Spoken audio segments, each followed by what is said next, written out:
Recording studio Alamnagar Madhepura.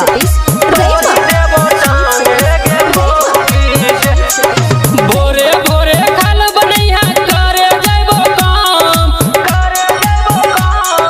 भोरे भोरे खाल बनैया करे जइबो काम।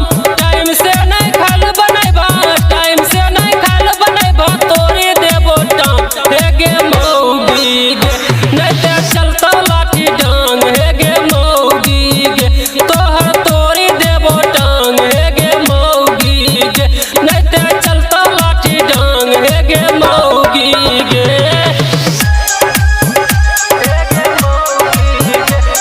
Mix by Balabhadra Singh.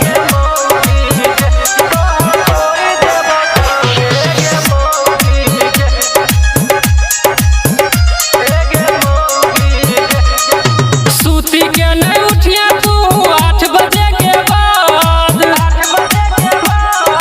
सूती के नहीं उठिया तू 8 बजे के बाद।